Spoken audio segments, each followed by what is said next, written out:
Let me give you an overview of the talk. First of all, I'm going to discuss whether analytical psychology, psychoanalysis, and psychotherapy can make a contribution to society and to the world of politics and to the achievement of social justice in the next millennium. Second, I'm going to tell you what I'm not doing in the talk. Thirdly, I'll get to my main point, which is that leadership in the future will have to be good enough leadership, and leaders will have to be good enough leaders. Fourthly, I'll segue into a section on leadership and failure. And finally, I'll provide you with some images of good enough leaders. That's the structure, and I'll flag it up as we go through. Can therapists make a difference? Can therapists make a contribution? I mean, this is obviously an important question that's bubbled under and over the entire conference. There's a lot of suffering in the world. There always has been, and there always will be. And there's a concomitant anxiety about that suffering.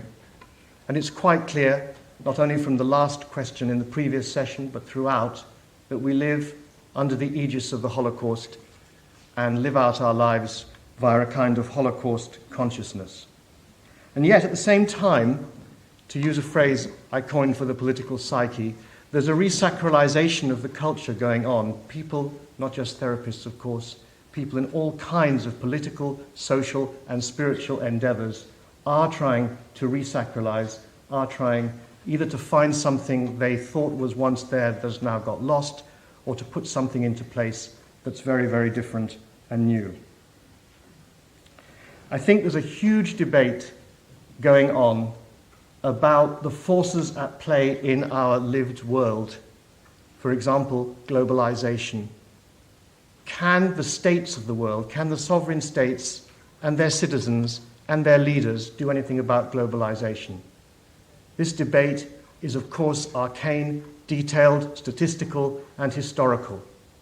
But it is in regard to an insertion of our points of view into debates like that that I want to talk about for this first section of my talk this afternoon. Can psychotherapy make a difference? The answer is yes and no. Yes, it can make a difference if we remember that the ambition, the desire to make a difference, to make a contribution, is by no means new. To play with the title of James Hillman's book, we've already had 100 years of analysts wanting to change the world, and the world has stayed pretty much the same. His title is, We've had 100 years of psychotherapy and the world is getting worse. It's not new. Freud and Jung were not only clinicians working with individual distress, they and the founders of humanistic psychology saw themselves as committed social critics as well. Yes, we can make a difference if we do our best not to conflate what happens at the individual level and inside people with what happens in societies generally. Now, I continually fail to observe this edict all the time, but I do try. I constantly find myself slipping from talking about a person or talking about the inner world to talking about society or the economy. I try not to, but we need to be self-tolerant here. Nevertheless, it's a very important point. If we simply treat the world as an individual, it won't work, this project of making a difference to that world. A third yes, we can make a difference has to do with not analyzing prominent people in public, not attempting to provide instant analyses based on the family histories or marital circumstances or body language of politicians, leading figures, whether they are in the world of politics and society or whether they are media figures or whatever. We really shouldn't do that if we can help it. And finally, yes, we can make a difference. Yes, we can make a difference if, like we have tried to in this conference, we maintain a multidisciplinary outlook. Therapists and analysts should not try and do whatever they see as being their social and political job on their own. They must forge alliances with people working in other disciplines, with politicians, with economists, with people in the social and human sciences, with journalists and opinion formers generally. To use a phrase I used in that dreadful Start the Week program, for God's sake, not a committee of therapists. but perhaps a therapist on every committee. But I said yes and no, and there's a very important no. No, we won't make a difference. We won't make a difference because we don't seem able to stop being reductive, whether it's the reduction to psychodynamic principles, whether it's reduction to childhood, or whether it's reduction to archetypes. It doesn't help to be told about the phallic symbolism of cruise missiles going down ventilator shafts in Baghdad, and equally, it doesn't help to be told that the military-industrial complex is all due to the Greek god Hephaestus.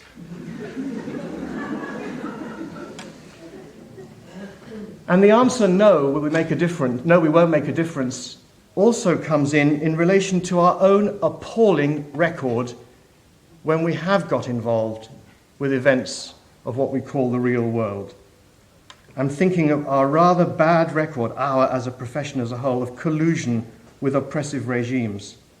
But something more than that as well. There's something about our theories and practices that is somewhat oppressive. We are tending usually towards the normative and the judgmental approaches. For example, the homophobia with which much depth psychology is riddled.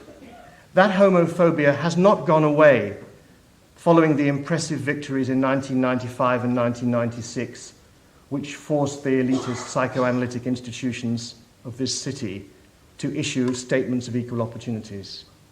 Nothing much has changed in what they teach candidates in their seminars or in what the members of those institutions actually feel about being forced to stop their discriminatory practices in relation to training in psychoanalysis.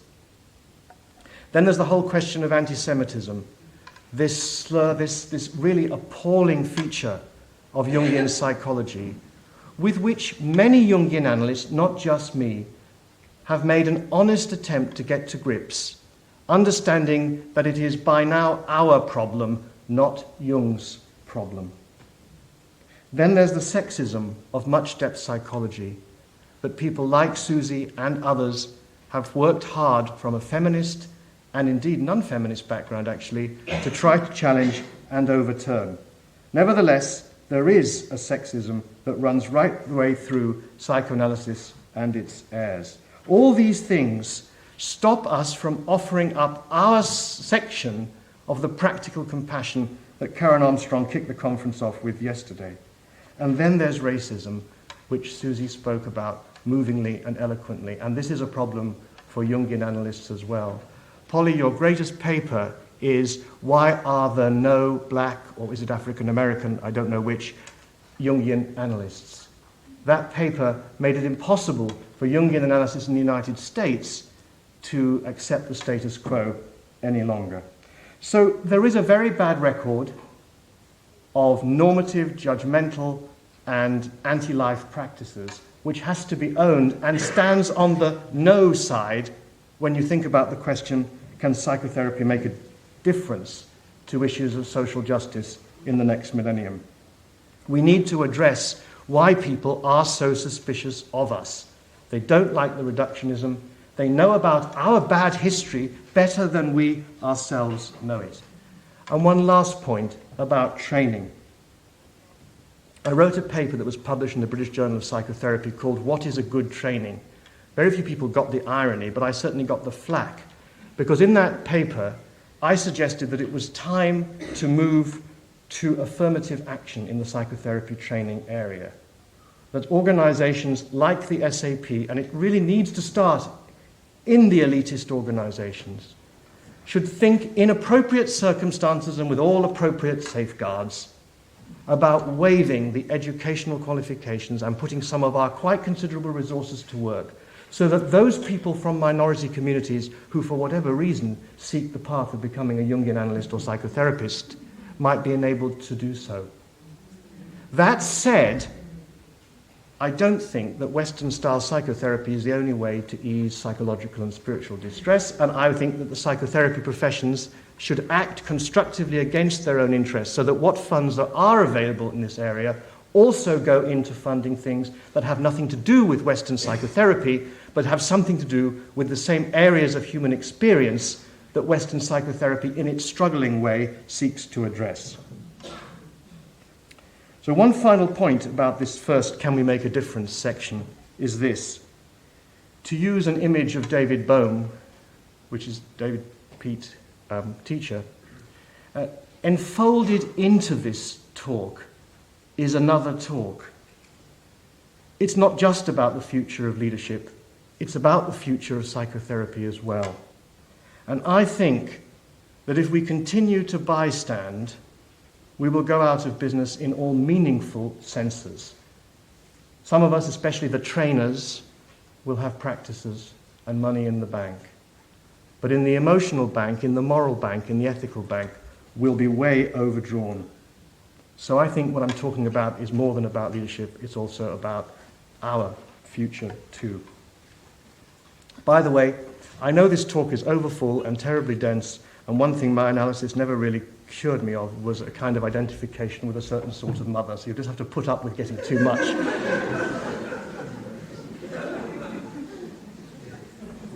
It did cure me of everything else.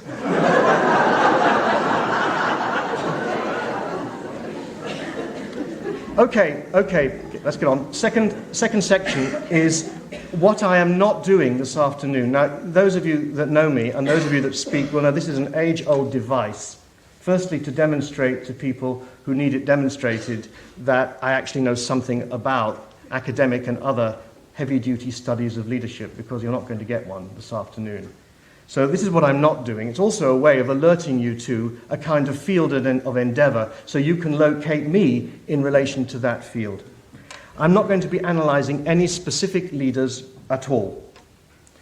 I'm not going to be getting into the well-known debate, which you probably remember from debating societies and so forth at school.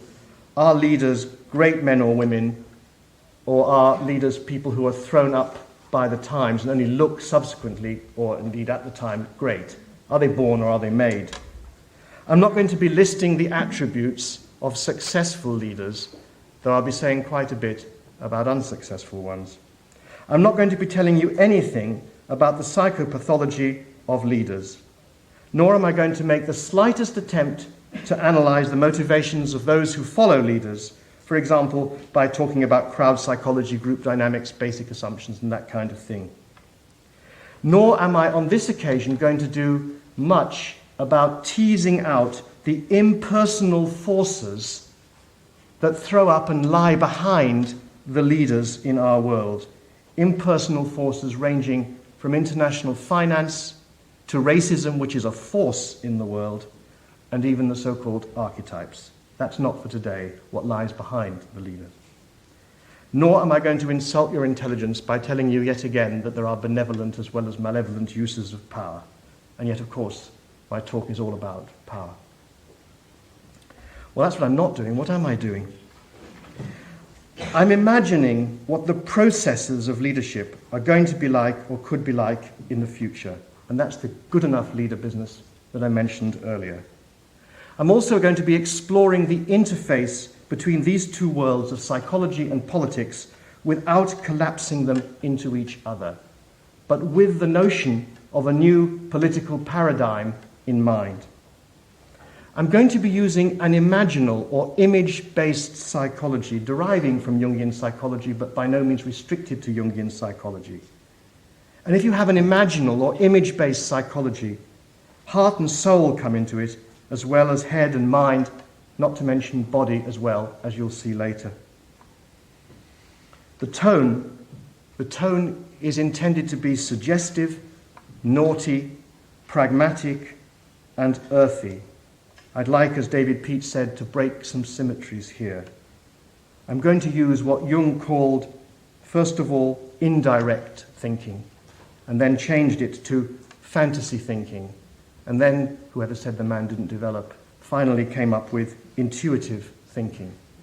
Indirect thinking, fantasy thinking, intuitive thinking, that's what this is about. One last point about what I am doing, as opposed to what I've told you I'm not doing, is that there's a sense in which it would be a big mistake for you to understand this as advocacy.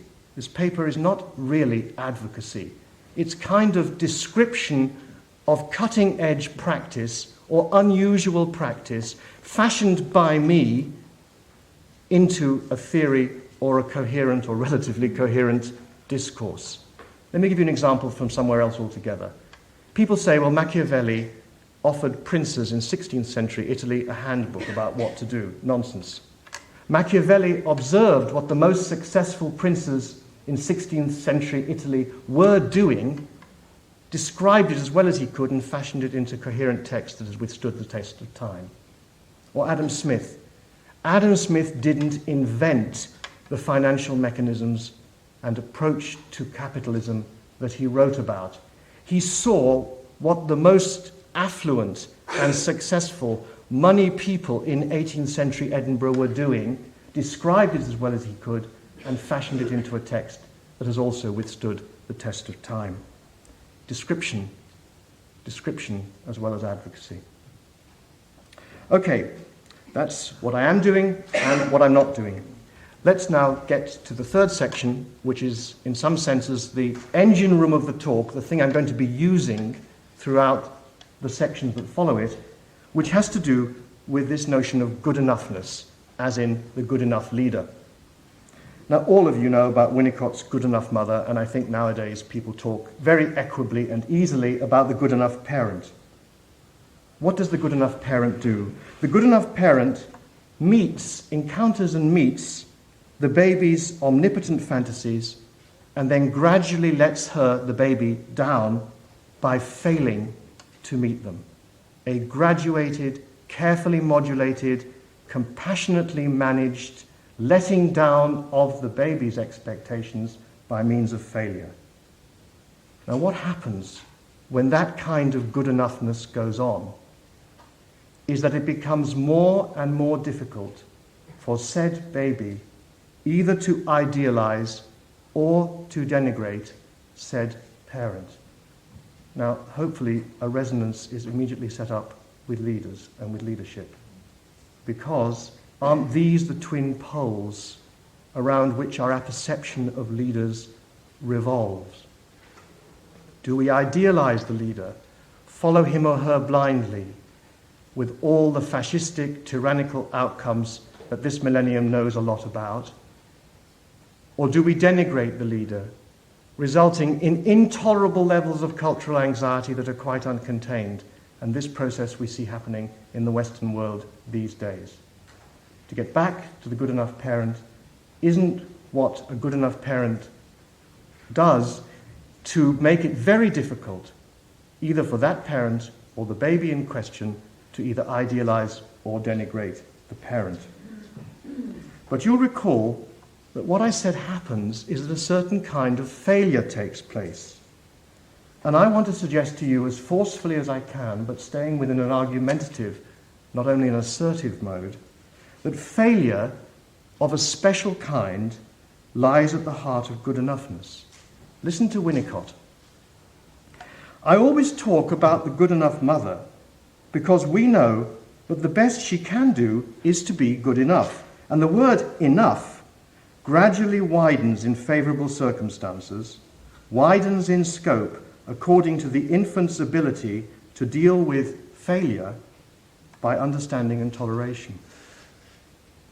Or, writing about analysis, Winnicott says, analysts succeed by failing the patient, but failing in the patient's way. Now I need your cooperation. This is the crucial collaborative point that has now to be established between us, at least for the next half hour or so. Forget parents, forget mothers. Just concentrate on good enoughness as a gift from psychoanalytic theorizing to people thinking about issues of social justice and social responsibility and leadership. Good enoughness as a perspective on the world, as a question we ask of the world. Is it good enough or is it not good enough? Not is the world a good enough mother, but is the world good enough?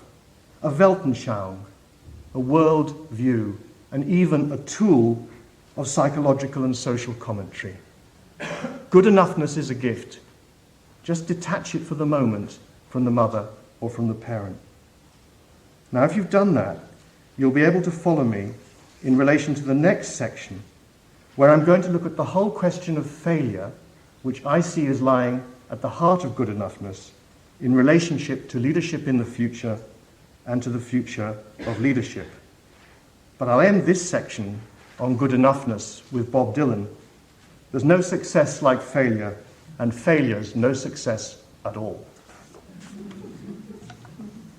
The fourth section of this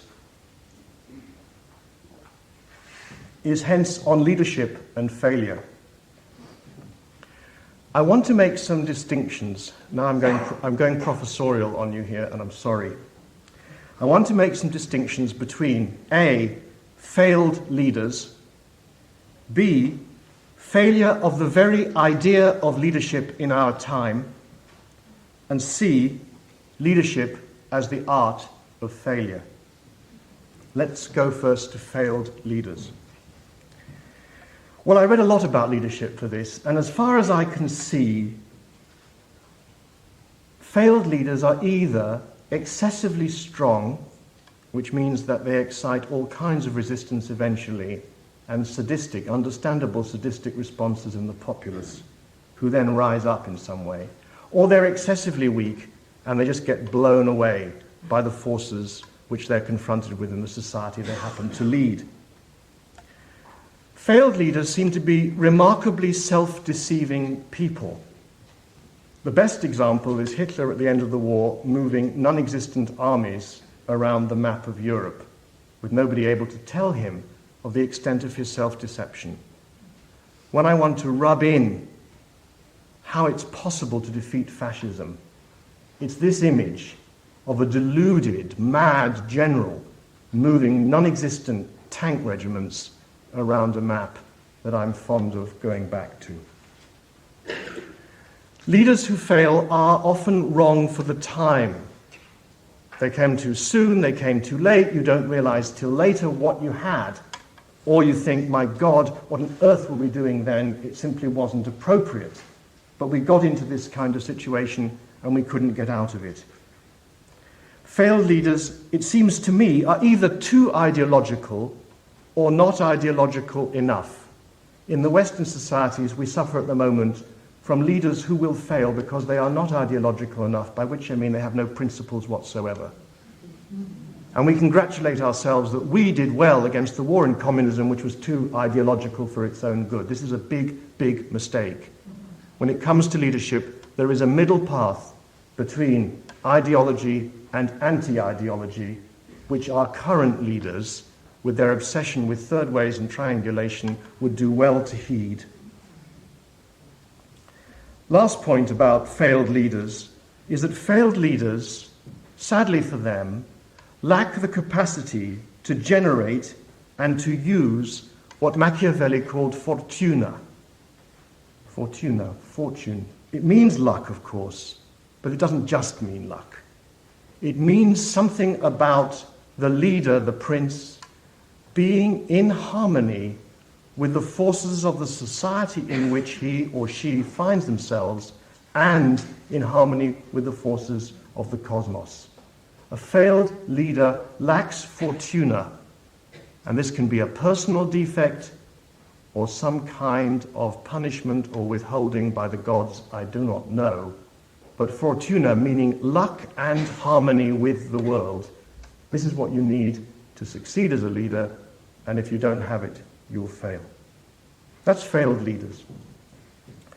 What about failure of the very idea of leadership, especially of heroic leadership, as this millennium staggers towards its climax? Brecht said, "Unhappy is the land that needs a hero." Galileo says it for him. Now, we have a real split about heroic leadership. We know the limits of the heroic approach with its hypermasculinity, its macho qualities, which seem to come on stream whatever the actual sex of the heroic leader might be.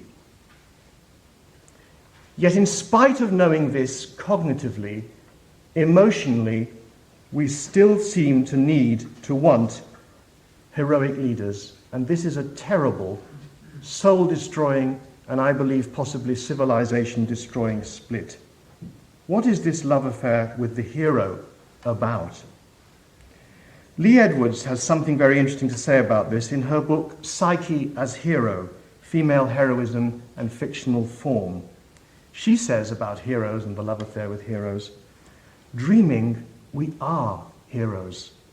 Waking, we invent heroes. Unable to recreate the universe according to the patterns of desire, we require heroes to redeem a fallen world. Seductive figures, bold and daring, heroes promise power to the weak, glamour to the dull, and liberty to the oppressed.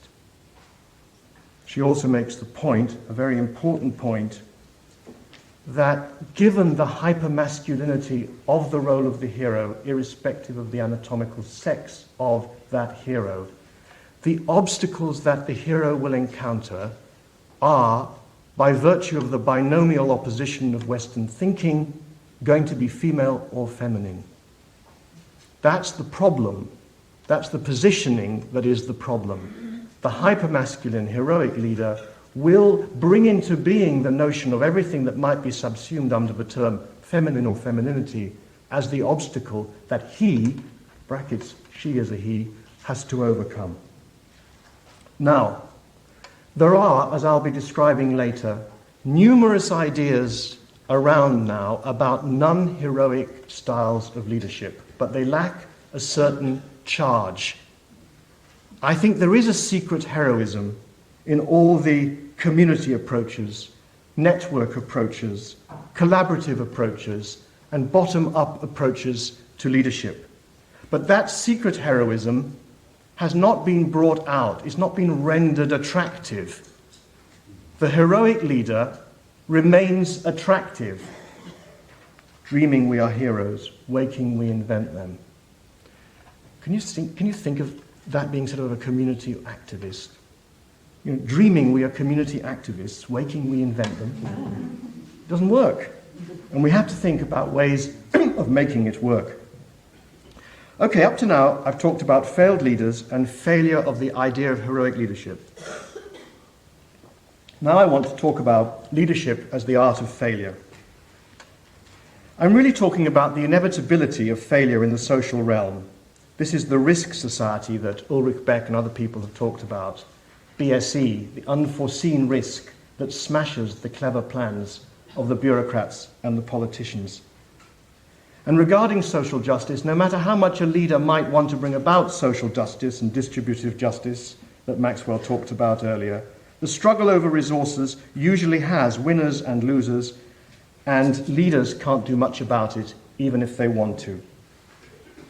Also, when we think about leadership as the art of failure, we need to remember what else has failed us in our millennium. Science has really failed us. This conference has brought this home to me like never before. Technology has failed us, and even reason has failed us. And hence, as people like Susie again and my colleague at Essex, Ian Craig, have said, the major problem we're faced with is how to manage disappointment and de-idealization in society. This is the task of the leader who is a kind of artist in failure. It is, to use Polly's phrase, a question of seeing the archetype as a constraint and doing something with that. I remember taking a sideshow, a fringe show, to the Labour Party conference, which I did with friends for a few years. In 1996, which was the last one before the election victory, it was getting very organised. The question of being on message was really being discussed for the first time. And you had to put your fringe titles and details of what your meeting was going to be about into Walworth Road for approval. And me and my friends decided that we were going to give them a talk called Preparing for Failure. Now, this is what happens when you get too academic, you see, because what I had in mind was that Labour would fail to do what it wanted to do, and they heard we might lose the election. Anyway, it was rejected, and we resubmitted as a new title, which found acceptance, Preparing for Disappointment. The fifth section of this has to do with some images of good enough leaders. And I'm going to talk to you about three, my favorite three. Firstly, the erotic leader. Secondly, trickster as leader. And thirdly, something I call sibling leadership. Let me begin with some cautionary notes here. First of all, recall what I said about description and advocacy. It's description as well as advocacy. Next, please don't take this too literally. These are not people, though I will give some hint-type examples. But they're not people. They are images. If people come into this text at all, they may be parts of a person or parts of one leader, but these are essentially inner figures, images. They are obtained to a degree from clinical work and from self-analysis as well. You could say this is a kind of waking dream, this next section, about leadership, intended to refresh a weary political vocabulary in a world where, as now presidential candidate, former US Senator Bill Bradley has it, politics is broken, and all we have is a demoralized populace and a power-hungry elite. I'm going to be very careful to keep intellectually honest here. No 11 o'clock song. All these good enough leaders will fail. If they didn't fail, they wouldn't be good enough. In Eugene Ionesco's play, The Leader, wherein he has stage directions every bit as precise as Samuel Beckett's, at the end of the play, when they're chanting for the 50 millionth time, the leader, the leader, the leader, the leader comes in, and Ionesco is very careful. He says, the leader has no head, and this can easily be achieved. This justifies, at least on an imaginative level, my contention that these are not people. The erotic leader. Well, this doesn't mean what you think it means. Okay? But mass interest in the sexual lives of prominent politicians should not be ignored or dismissed as yellow journalism, Sun newspaper-inspired prurience. I actually trust mass perception quite a lot. And I think that in this by now relentless concentration on the sex lives of politicians, which has spread from Britain and America into those countries where they used to say, oh, we don't worry about that kind of thing, we just assume everyone has a mistress. But that's not how it is in Germany, France, and Italy right now. They're also all infected with this fascination about the sex lives of the political leaders. I think it means that they've cottoned onto something terribly central and important to leadership. Now, my ideas about the erotic leader are very much based on the stuff I've done on fathering, especially in relation to the father's body as a place where a certain kind of psychological development takes place. But I'm using it here, like good enoughness, as a perspective, as a Weltanschauung, as a tool. I'm not actually talking about the father-child relationship. I'm tracing off from, in I hope a responsible and thought-through way, what I've done in relation to the father-child connection. I was very pleased to hear Max Stafford Clark's discussion with his daughter about what fucking might mean, because it kind of set up, to some extent, my use of my own idea about erotic playback. So what I want to say is this, but the good enough erotic leader gives a kind of erotic playback to the citizens. This is not conditional on either the sex of the good enough erotic leader or the sex of the citizen to whom she or he gives the erotic playback. The erotic leader conveys to the citizen an almost sexual warmth and admiration of that citizen. It's very like what a good enough parent, actually not just the father, gives. It's rather sexual, but of course doesn't usually involve actual physical behaviors. But what's involved is a message, a communication of recognition, of admiration, of validation, of support. The erotic leader says to the citizen, you excite me. And actually, as I think this through standing here, I think what the erotic leader also says to the citizen, you can be a leader too. Of course, this aids the self-esteem of the citizen and contributes in a very, very small way to increased autonomy on the part of the citizen. But hey, folks, even a small increase in autonomy on the part of the citizen will be very welcome in the world we live in now. But there's more to this than a kind of political feel-good. more than this, than a raising in self-esteem or dreadful word empowerment, because empowerment is such a dodgy concept because you disempower at the moment you empower. I'm sure you're familiar with that problem. But there's much more to it than that. Because of the diversity of human sexuality, I think the erotic leader encourages diversity within the individual citizen and within the population at large. Within the citizen, what happens is the erotic playback from the erotic leader leads to a kind of psychosocial pluralism. Eroticism destabilizes and breaks up monoliths. It opens up diverse pathways for a person. The path of work, the path of play, the path of spirituality, the path of relationship, the path of solitude.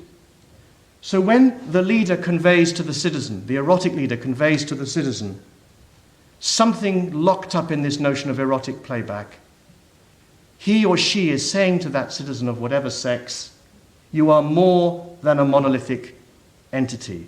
You have diverse potentials within you. But there's still more to it. That's to the individual citizen. What about to the population as a whole? If human sexuality is as diverse as the depth psychologists have told us it is, then I think the erotic leader has in himself or herself a unique capacity to validate, to support and praise ethnic, racial and cultural diversity in a society. So I'm taking erotic playback, an idea that had its origins in the father-daughter relationship. I'm saying it has something to do with the development of psychosocial pluralism in the individual citizen, and it has something to do with the capacity a society has to tolerate the stresses and strains of ethnic, racial, and cultural diversity. I'm not just talking sexual liberation here, but I am talking about erotics in a social context. I want to repeat, this is not just a male perspective. I have worked out, and I have it there to prove it, all the conceivable permutations when the leader is male and the citizen is female, when the leader is female and the citizen is female. I've gone right the way through all the possibilities. It's not just a heterosexual or heterosexist perspective either. When the leader and the citizen are of the same sex, what I call homosociality develops. This involves covenants and promises between them, and cross-generational alliances, and even, if you've followed me so far, cross-cultural alliances. Well, even if you haven't followed or don't agree with all of this, what I want you to get hold of is that sexuality and politics are connected and may even come to symbolize each other, as they do in Jean Genet's play Le Balcon, The Balcony, where in the brothel, and the context is, as we've been reminded, crucial, in the brothel, the police chief can dress as a criminal and the bishop can put on the whore's garments. Sexual dissidence is what this is about, the upside-downness of that kind of inner world that analysts know very well indeed.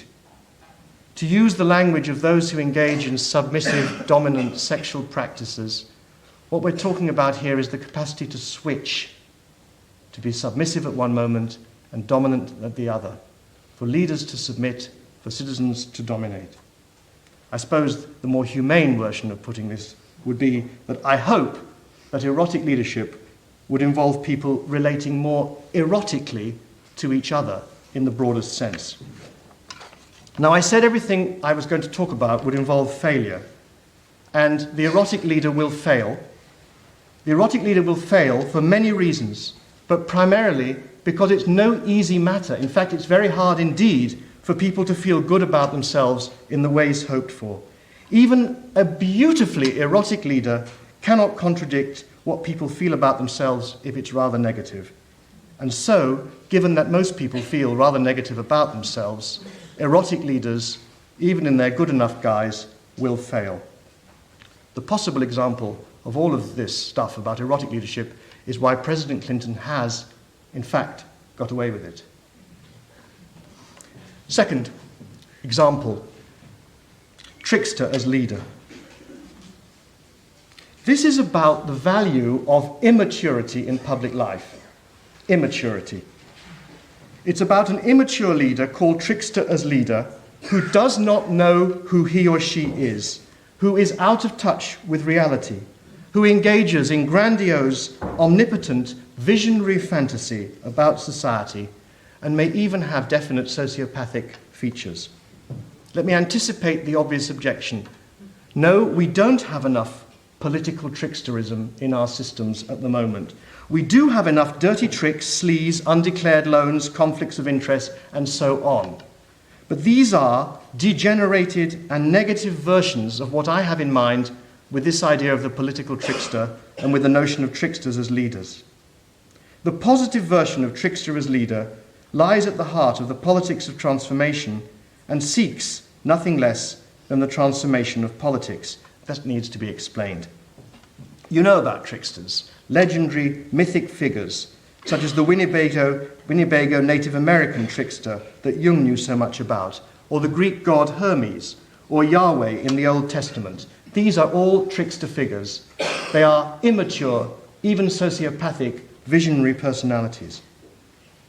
Tricksters are also found in the European carnival tradition, where you see the overturning of the social order. The idiot is dressed up as the bishop. In West Africa, tricksters are in-house social critics. Even respectable anthropologists working in this very building, SOAS, say that. Talking of body parts, as Maxwell did earlier today, my favourite story about the Winnebago trickster is when he sends his penis off to punish a chipmunk who's stolen some food from him. The story tells us at that time, penises were enormously long, and you had to carry them coiled up in a box on your back. Trickster sends off his penis to punish the chipmunk, who bites off the penis. And, says the story, that's why the male sex organ is the size it is today. So tricksters, as I see them, are about improvisation, flexibility, revolution, transformation. They deny the laws of time, space, and place, and they mount a challenge to those laws. Can you see how that can be traced off into the social realm? They deny the laws. They mount a challenge to the laws. They're about transformation.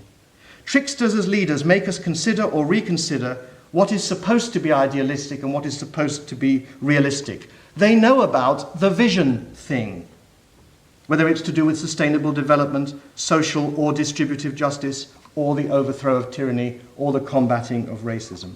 And again, this is not a male perspective. In the last 25 years, we've seen the rise of the female trickster in many forms.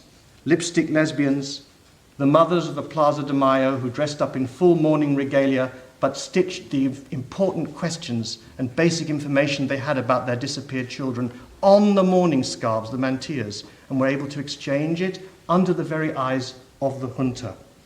Female private investigators like Sarah Paretsky's V.I. Warshawski.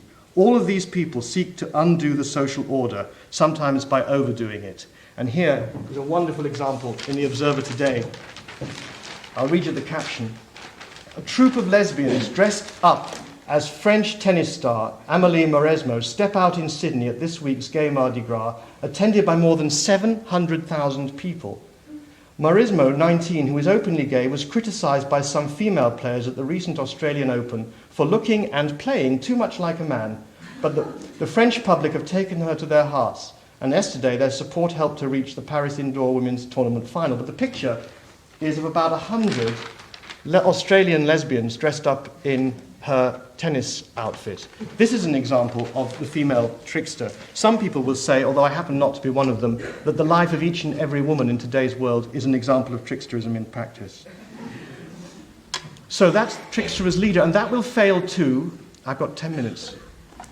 That will fail too because an exclusively tricksterish leader is no use whatsoever. You couldn't possibly run a country only on trickster political energy and only via trickster leadership tactics and strategies. So what are you supposed to do? You can't tame trickster and keep him or her as trickster. Taming trickster kills trickster. So although I'm very gung-ho for obvious personal reasons for this particular perspective on politics, I have to admit that it hasn't got an earthly hope of succeeding on its own. Not least because trickster leaders can't work with other people. On their own, they can do no lasting good. And some possible examples, just to upset everybody, I thought of three: Jesus, Gandhi, and Winnie the Pooh.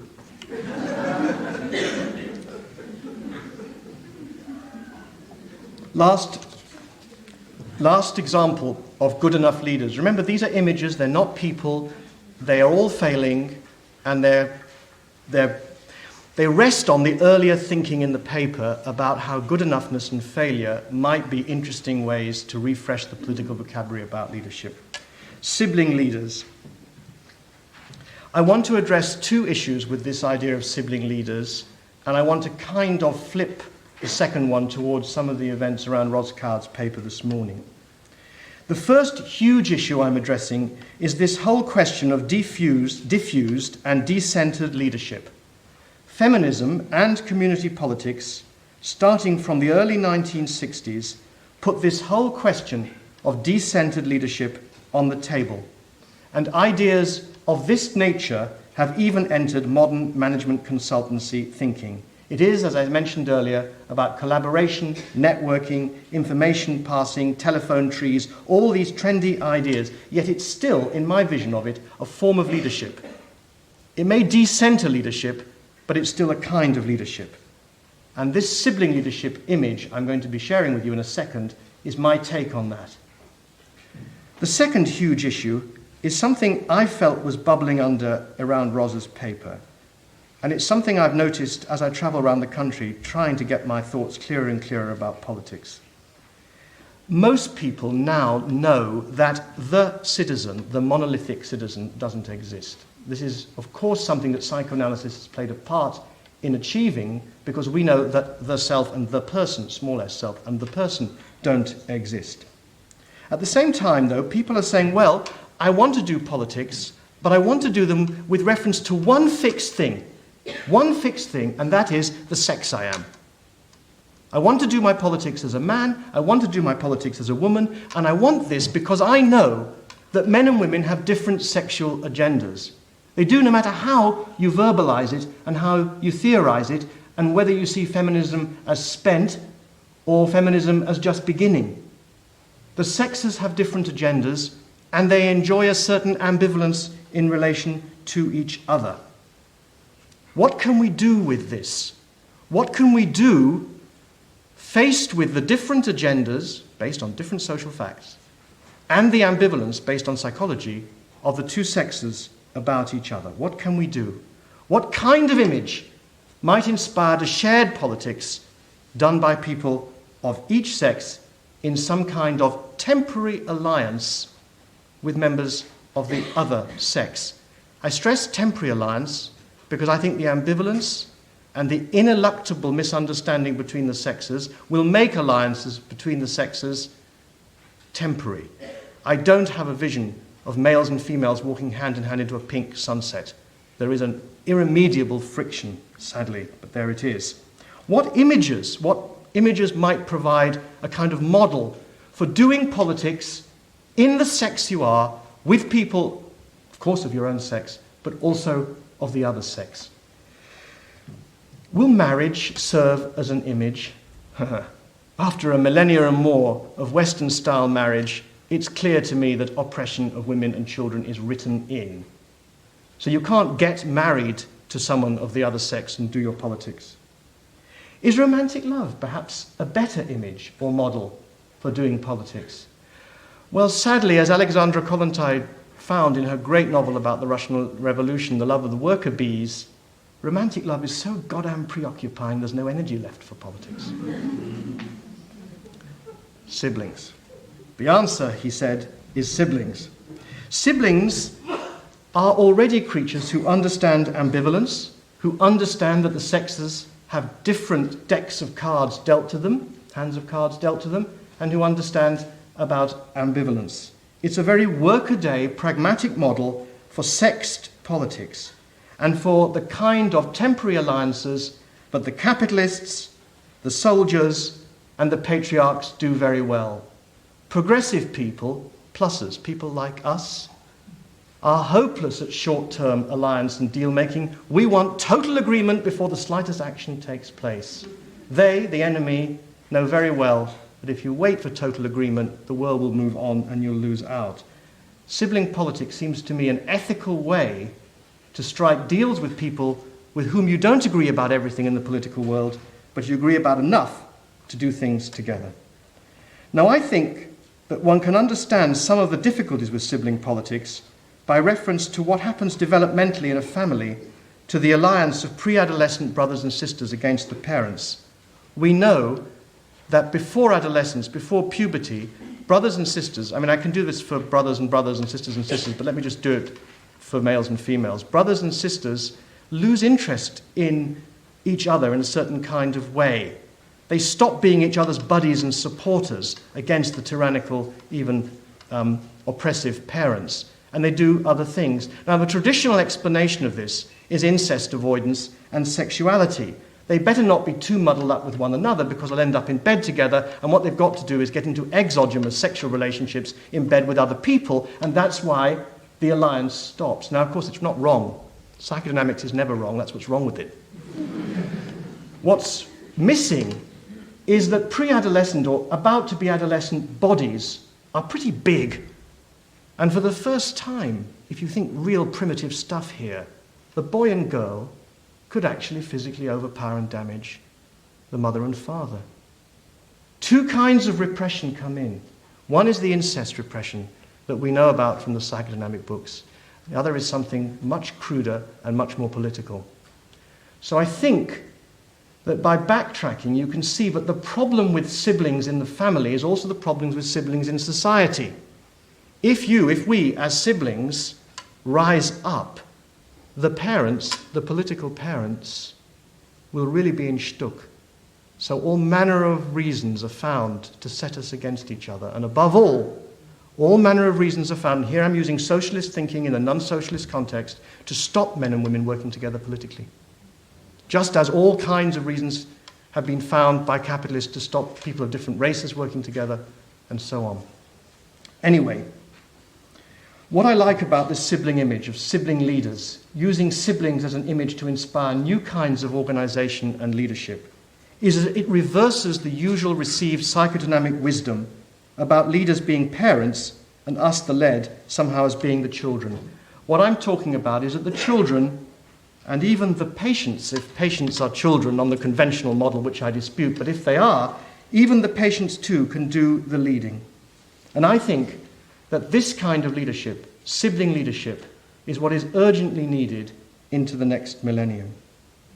Now, although Antigone arguably did not fail, sibling leadership will fail as well. It'll fail for two reasons. Firstly, because the siblings lack parental power. And secondly, because they grow up and forget that they were once radical children. And that is the sad reflection of a man who was 50 last month. Nevertheless, I'm keen on this idea of sibling leadership and sibling politics, and especially on the kind of spirituality, which I call social spirituality, that it so easily leads to and which I don't have time to talk about. Well, I began by telling you what I would do. I've done it, and now I'll tell you what I've done. I began by telling you what I didn't intend to do. Then I explored what the contribution of psychotherapy, etc., to issues of social justice and responsibility might be in the future. Yes or no, will we make a difference? Then I suggested that the notion of good enoughness outside of the family context repaid a visit. I argued, I hope convincingly enough, that at the heart of good enoughness lies this notion of failure. So, failed leaders, failure of the heroic idea of leadership, leadership as the art of failure. And then, three images of good enough leaders offered in the spirit of fantasy, intuitive, indirect thinking: the erotic leader, tricksterous leader, and sibling leadership. To end with a sting in the tail and a quote. Here's the sting. I want to reverse the whole talk, to switch the poles of it around. This isn't only about the future of leadership. This is about the future of citizenship, isn't it? Hasn't this been really about the good enough citizen, the erotic citizen, trickster as citizen, sibling citizens, all of whom will fail? Hasn't that been what it's about? Hasn't that been what life's experience is often about? It's appropriate with Deirdre there to close with Samuel Beckett. No matter. Try again. Fail again. Fail better. Thank you.